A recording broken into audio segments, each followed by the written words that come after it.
Fala galerinha do xadrez, tudo beleza? Estamos dando sequência aqui às partidas do torneio Chessables 2020 com a final agora entre Magnus Carlsen e ele, Anish Giri, venceu o Nepomniachtchi, surpreendendo aí muita gente, mostrando toda a sua força de jogo e agora ele está encarando o melhor de todos, o melhor do mundo, Magnus Carlsen. Vamos dar uma olhada nessa partida aí da final, lembrando que a final está sendo jogada desde ontem, sexta-feira, então sexta, sábado e domingo são os 3 dias aí dessa grande final entre Magnus Carlsen e Anish Giri. Vamos dar uma olhada, Magnus Carlsen de brancas contra o Giri. O Carlsen abre aqui com o peão da dama D4 e o Giri responde com o cavalo em F6. Temos C4, E6, cavalo C3 e bispo B4. A defesa Ninzo India aqui pelo Giri.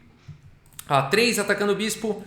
Bispo por C3, cheque, B por C3 e C5 imediatamente atacando o peão central, E3 protegendo e também liberando o bispo de casas claras, cavalo em C6, bispo em D3, D6 e aqui simplesmente cavalo em E2 pelo Magnus Carlsen. E5 aqui pelo Giri, cavalo G3 pelo Magnus Carlsen e aqui o Giri vai para esse ataque H5, olha só, jogando de forma bastante não ortodoxa aqui o Giri, né? Vai para um lance aí de ataque já sem dar roque, né? Com o rei aqui exposto.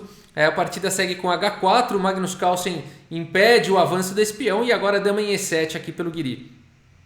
D5 atacando o cavalo volta lá para B8 e E4, o Magnus Carlsen ganhando espaço aí no centro.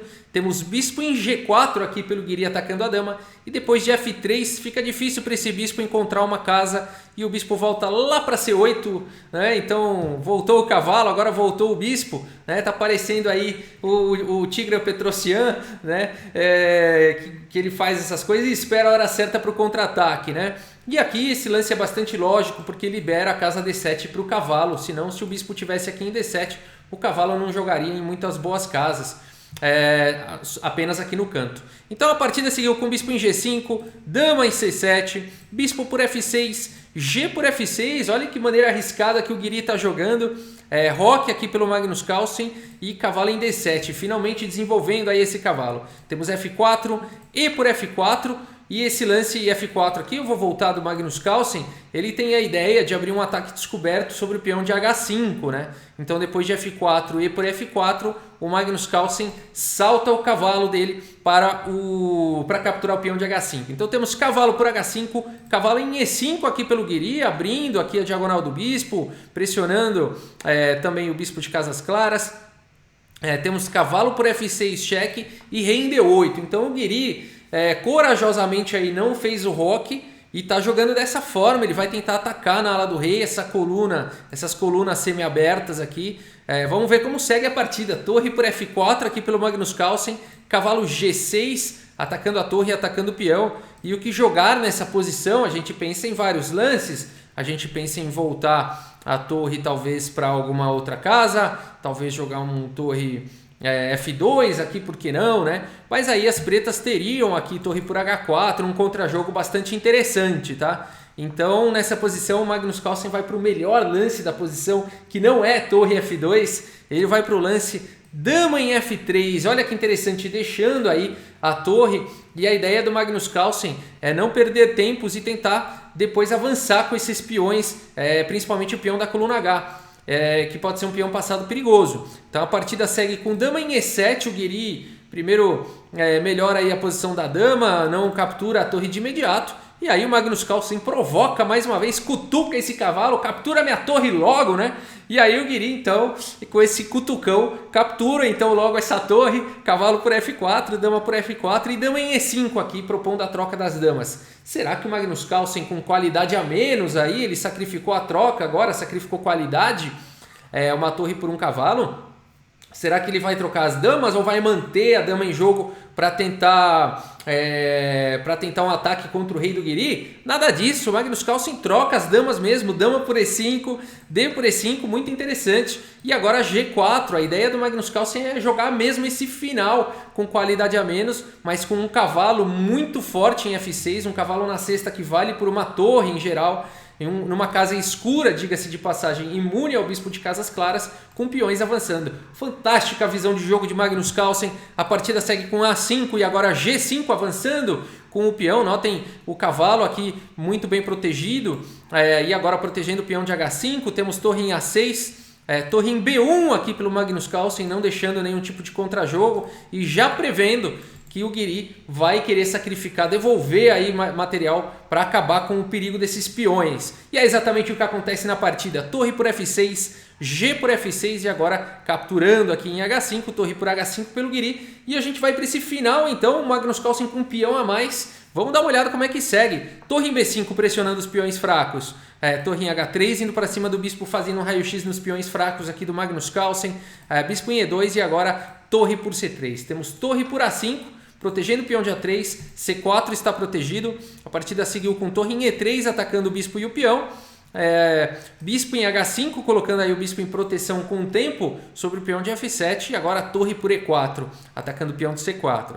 Temos torre em A8, lance perigoso, fica fazendo pressão aqui no bispo, o bispo está cravado. Temos rei em C7, o Guiri imediatamente se livra desse incômodo e agora D6 cheque, tentando desviar o defensor aqui do bispo. Interessante o lance, o rei tem que se manter próximo aqui do bispo, segue com o rei em D7 e agora bispo por F7 aqui pelo Magnus Carlsen, capturando mais um peão. Temos torre em G4, cheque, rei H2, torre F4, pressionando o peão e o bispo na coluna F. Rei em G3, atacando a torre. Torre por F6 e agora bispo em H5. A posição é perigosa, né? Aqui o Magnus Carlsen está ameaçando um cheque com um raio-x ali no bispo. A partida seguiu com torre em F4, bispo em G4, cheque. E aqui o Guiri vai para uma ideia bastante interessante. O Guiri resolve sacrificar o bispo dele para poder capturar alguns peões. E vamos ver um final bastante difícil aqui. A partida segue com rei por D6, bispo por C8 e torre por C4. Então o Guiri aí sacrificou o bispo, mas capturou alguns peões do Magnus Carlsen. E se o Guiri conseguir trocar ou capturar o peão da coluna A, é empate. Muito provavelmente será empate. Vamos ver como segue a partida. Bispo por B7. O ponto todo é esse. Agora é um peão passado, perigoso. Torre C3, cheque, rei em G4, C4. O Guiri vai avançando também com seus peões perigosos. Bispo em E4 e agora torre em C1. Temos torre em A5, impedindo aqui a entrada do rei. O bispo também, a torre e o bispo segurando aí a entrada do rei. Torre em F1 e agora rei aqui em G3. Temos torre em F4, o rei está cortado da ação, o rei do Magnus Carlsen, o bispo está atacado. Temos bispo em F3, criando um bloqueio para o rei poder passar para o outro lado. Torre em D4 e agora rei em F2. Torre D3, segurando aqui a casa de E3 para o rei não entrar. Bispo em E4 atacando a torre, torre em B3 e agora rei E2, o rei do Magnus Carlsen vai encostando aí na posição. Torre B2, cheque, rei E3, torre B3, cheque, rei D2 e aqui rei em C7. O lance quietinho, né? O lance que parece que é um erro, na verdade é tudo o que o Guiri quer, é que o Magnus Carlsen capture aqui o peão de E5, desproteja o peão de A3, seria uma troca que beneficiaria o Guiri, pois levaria para uma posição de empate, para uma sequência muito provavelmente de empate. O Magnus Carlsen não pode perder esse peão de jeito nenhum, todas as esperanças do Magnus Carlsen residem no peão de A3.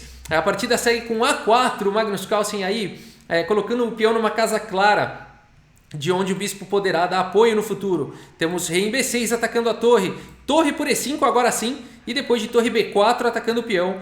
Bispo em C2, o bispo agora está protegendo esse peão para sempre. O rei vai encostar em C3, o peão de C4 vai cair logo mais. E aí as brancas vão ter um peão e um bispo a mais nesse final vencedor aí para as brancas. Por isso nessa posição, depois de bispo C2, Anish Giri abandona aí a partida. Vitória de Magnus Carlsen, jogando muito, né? Foi para essa ideia fantástica do sacrifício de qualidade ali, de deixar a torre, ficar com aquele cavalo na cesta, avançar com os peões. Foi sensacional, o Guiri teve que devolver, né, sacrificar a torre por cavalo, devolver aí o sacrifício de troca e entrar no final com um peão a menos. E o Magnus Carlsen teve toda a técnica, toda a experiência aí para levar esse final aí para uma vitória. Vamos dar uma olhada no relatório aqui do chess.com.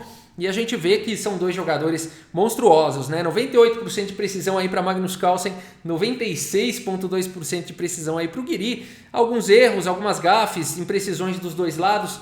São partidas mais rápidas, é normal isso acontecer. O que assusta é que mesmo com tudo isso a gente tem essa precisão tão alta, né? E olha quem apareceu aqui, um lance brilhante do Magnus Carlsen.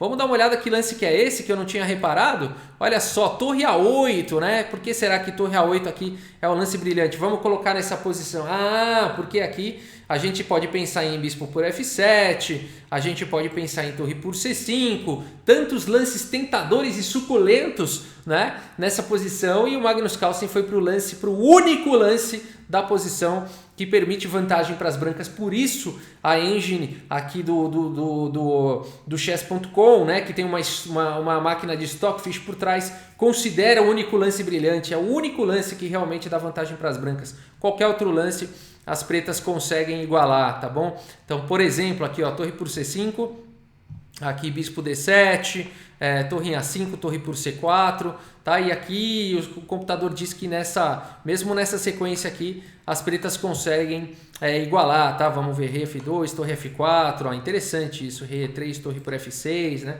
E aqui 2 peões contra 2, o rei próximo aí dos peões, e a gente vai para uma sequência de empate.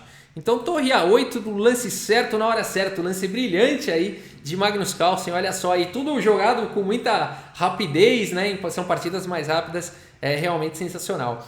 Beleza, vamos continuar vendo então no Chessables, né? Tudo pode acontecer, pode ter uma surpresa aí, claro que o Magnus Carlsen é o favorito, mas o Guiri na semifinal contra o Nepo, todo mundo achava também que o Nepo era o favorito e deu o Guiri, né? Então tudo pode acontecer, né, no xadrez. Mas vamos seguindo vendo então mais partidas aí do Chessables 2020, tá bom, pessoal? É isso por enquanto, muito obrigado pela sua audiência, um grande abraço aí para todos vocês e até a próxima, valeu!